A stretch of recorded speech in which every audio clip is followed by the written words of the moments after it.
प्राण प्रतिष्ठा से पहले अयोध्या में बड़े धमाके की तैयारी चल रही थी, लेकिन उत्तर प्रदेश की पुलिस ने 3 आरोपियों को गिरफ्तार कर लिया है। हालांकि इसमें कोई भी आरोपी मुस्लिम नहीं है। अगर कोई भी आरोपी मुस्लिम होता अब तक पूरे देश में बवाल मच गया होता। तमाम टीवी चैनलों ने इस खबर को बहुत हल्के में चलाया और जो असली सच था उसको दबाने का काम टीवी चैनलों ने किया है। पूरी जानकारी आगे मैं आपको बताऊंगा। कौन से आरोपी हैं, इनका नाम क्या है, इनकी मंशा क्या थी। नमस्कार, मेरा नाम नवीन कुमार नंदन और आप देख रहे हैं नेशनल दस्तक। आप सोचिए कि आज 20 जनवरी 2024 है।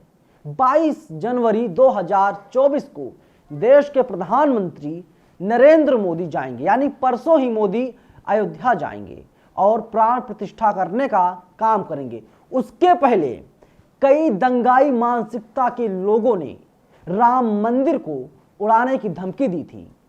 योगी आदित्यनाथ जो उत्तर प्रदेश के मुख्यमंत्री हैं, उनको भी उड़ाने की बात कही गई थी और उत्तर प्रदेश की पुलिस ने कार्रवाई करते हुए 2 से 3 आरोपियों को गिरफ्तार कर लिया था। लेकिन कल ही खबर सामने आई, एटीएस ने 3 ऐसे आरोपियों गिरफ्तार किया है जो बड़ी घटना को अंजाम देने की फिराक में थे।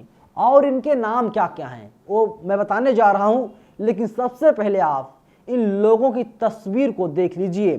पहली तस्वीर, इसका नाम है प्रदीप पुनिया। अब आप जाकर सर्च कीजिए, पता लगाइए पुनिया किस बिरादरी में आते हैं, किस कैटेगरी में आते हैं। नंबर 2, अजीत कुमार शर्मा। आप जाकर के पता कीजिए शर्मा किस बिरादरी में आते हैं, किस कैटेगरी में आते हैं। नंबर 3 के आरोपी हैं तिलकधारी। इनके सर पर भगवे रंग का गमछा है, गमछा बांधे हुए हैं। इनका नाम है शंकर लाल दुसाद। अब आप सोचिए, अब आप बताइए मुझे, क्या इसमें कोई आरोपी मुसलमान है? और अगर कोई आरोपी मुसलमान होता तो अब तक क्या हो गया होता। 3 जनवरी 2024 को एक खबर एबीपी न्यूज लिखता है अपने वेबसाइट पर, यूपी एसटीएफ को मिली बड़ी सफलता। सीएम योगी और राम मंदिर को उड़ाने की धमकी देने वाले 2 आरोपी गिरफ्तार किए गए हैं। और इनकी गिरफ्तारी कहां से हुई है? उत्तर प्रदेश की राजधानी लखनऊ से, जहां योगी आदित्यनाथ बैठते हैं, वहां से तकरीबन 5 से 7 किलोमीटर की दूरी पर गोमती नगर है। और गोमती नगर के इलाके से 2 आरोपियों गिरफ्तार किया गया था। और इनके नाम जो हैं बड़े गजब के नाम हैं। इस्लाम धर्म को मानने वाले लोग नहीं हैं, ये लोग ना बौद्धिस्ट हैं। नाम बता रहा हूं, आप नाम देखिए। एसटीएफ ने गोंडा के कटरा के रहने वाले ताहर सिंह और ओम प्रकाश मिश्रा को गिरफ्तार किया है। आरोपियों के पास से 2 mobile, email ID, 2 wifi router और सीसीटीवी डीवीआर बरामद किया गया था। अब आप सोचिए कि किस तरीके से लोग योगी आदित्यनाथ को धमकी दे रहे थे, भगवान राम के मंदिर को उड़ाने की बात कर रहे थे। बाकायदा मेल किया गया था और उत्तर प्रदेश की पुलिस एसटीएफ की टीम सक्रिय हुई और आरोपियों गिरफ्तार कर लिया।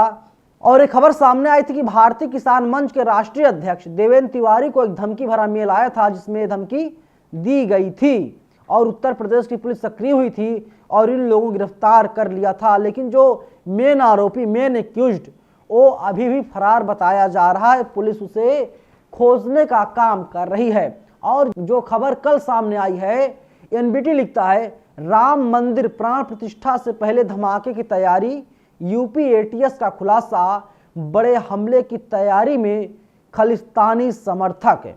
अयोध्या में एक तरफ भगवान राम के बाल रूप को उनके नए मंदिर में प्रतिष्ठित करने की तैयारी की जा रही है, दूसरी तरफ खालिस्तानी समर्थकों की प्लानिंग बड़े हमले की थी। यूपी एटीएस 3 संदिग्धों को पकड़ा, उनसे पूछताछ में कई अहम खुलासे हुए हैं। गुरुपतवंत पन्नू ने तीनों को प्रतिबंधित संगठन एसजेएफ का सदस्य बताया है। लेकिन अब सवाल यही है कि ये लोग करना क्या चाह रहे थे। और अगर उत्तर प्रदेश की पुलिस इतना सक्रिय नहीं होती तो क्या होता। कोई सवाल पूछेगा, टीवी वाले खामोश क्यों हैं? इस पर डिबेट क्यों नहीं करवाया जा रहा है? गोदी मीडिया चुप क्यों है? कहां से कनेक्शन है? अभी तक आधिकारिक पुष्टि क्यों नहीं हो पाई है? सवाल यही है। और बार बार मैं तो उत्तर प्रदेश पुलिस को धन्यवाद कहना चाहता हूं कि वहां के जो डीजीपी हैं बहुत ही ज़्यादा अच्छे इंसान हैं और बहुत ही ज़्यादा एक्टिव हैं, और उनकी तत्परता बताती है कि आरोपियों को चंद घंटे में गिरफ्तार कर लिया गया था। देश के तमाम बड़े दिग्गज नेता 22 जनवरी को अयोध्या पहुंचेंगे, प्राण प्रतिष्ठा में शामिल होंगे, लेकिन उसके पहले राम मंदिर को उड़ाने की तैयारी की जा रही थी। लेकिन सवाल वही आकर के रुक जाता है कि अगर आरोपी, एक भी आरोपी, जो आरोपी सारे हैं, अगर इन आरोपियों में एक भी आरोपी मुसलमान होता तो क्या होता? आप कल्पना कर सकते हैं। उसको पीएफआई का ना जाने क्या बताया जाता, कहा जाता कि पीएफआई का सदस्य है, इसका संबंध आतंकवादी संगठन से है, ये पाकिस्तान का एजेंट है, और ना जाने क्या क्या बताया जाता। दिल्ली, लखनऊ, अयोध्या, कानपुर, पश्चिम बंगाल, मुंबई, जम्मू कश्मीर, सब जगह से रिपोर्टर खड़े कर दिए जाते, एजेंडा चलाया जाता, मुसलमानों को बदनाम करने की कोशिश की जाती।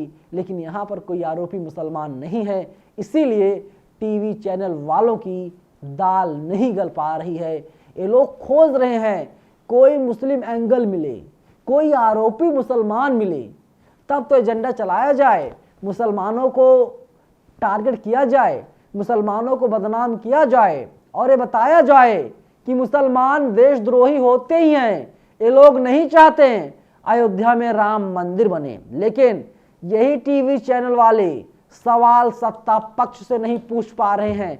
ये लोग कह रहे हैं कि अयोध्या में भगवान राम का मंदिर बन करके तैयार हो गया है।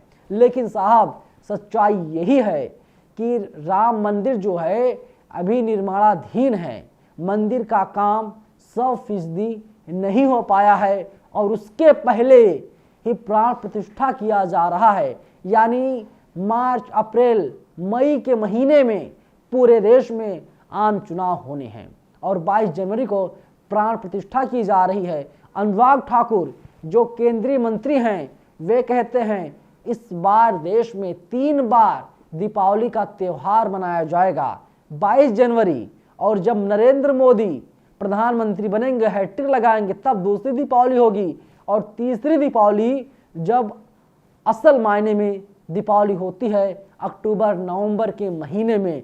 लेकिन अनुराग ठाकुर भूल जाते हैं कि देश में मुसलमानों की स्थिति क्या है।